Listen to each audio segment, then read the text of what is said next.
Ladies and gentlemen, this is Davion Bussey here at Contropolis in Secaucus, New Jersey. Chris Parnell. And he voiced and act. So who is you well known for voicing?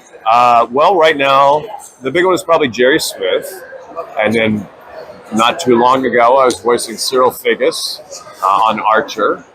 I do Slade on My Friend Superman. I've done a few voices on Family Guy and American Dad. And then various other things. You know. And then I get to do some on-camera stuff, too. So the phenomenal thing is it's an honor being here with you, interviewing you. How was it like being trying to find work in the acting industry? Well, I moved to LA in '92. I started doing plays in high school, and then I went to drama school at North Carolina School of the Arts in Winston-Salem and studied theater there, and acting and voice and all that stuff. And then I moved to LA in '92, and I started taking classes at the Groundlings Theater there.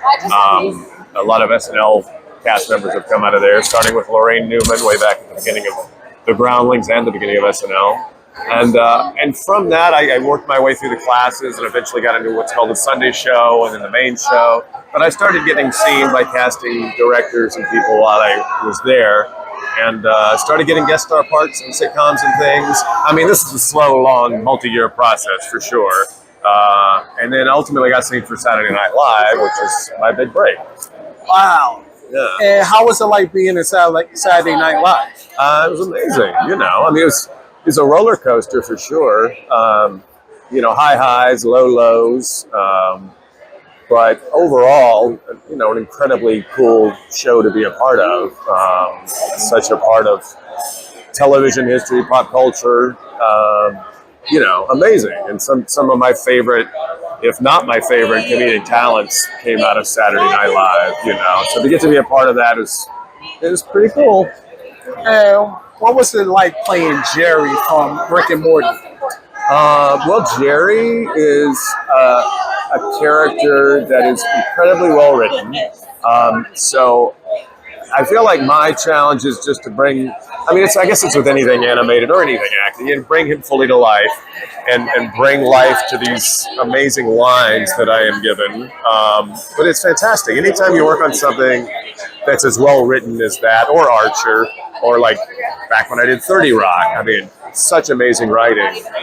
It's just a gift. It's just such a pleasure, and you're just trying to do justice to these great words that you're being given, you know. One last question I had to mention. Yeah. I did watch Fallout. Yeah. I do remember seeing you in there as the person that runs the other district. Matter of fact, have you played the game, and what did you get from the game? I have not played the game. I did not know there was a Fallout game until I got the part in Fallout TV show. I played Overseer Benjamin in Vault 4. But it was awesome. It was so cool. It was an offer out of the blue. Somebody thought of me as being right for this part, and I think they were right, if I may say so myself. But it was very cool to do. And then, you know, when it finally came out and I finally got to watch it, I was like, wow, I knew it was going to be something big and special because of who was involved with it, and I could tell the production value is really high, and the other cast was great. So I knew it was going to be something special, but then to actually get to watch it and then just see how well it was received by everybody was just amazing. You know, it was such a bye, Julie. Bye, guys. Bye, Lance. Bye, Tim. So yeah, I just feel very lucky, and it was such a cool thing to get to be a part of. Wow. Any advice you want to give to people that's trying to pursue acting or voice acting? Well, yeah, I mean, I'm going to try to be honest about it. I mean, it's really hard. It's a really hard field to break into.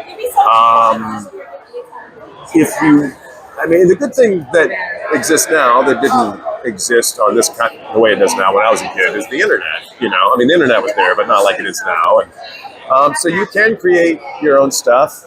you know, and you can put it out there for the world to see. But for me personally, I found it really helpful to learn by doing. I started in high school doing plays and musicals, did it in college, and then eventually, you know, moved to LA and started taking classes at the Groundlings, which was like graduate school for me for comedy. So writing sketch comedy, doing improvisation.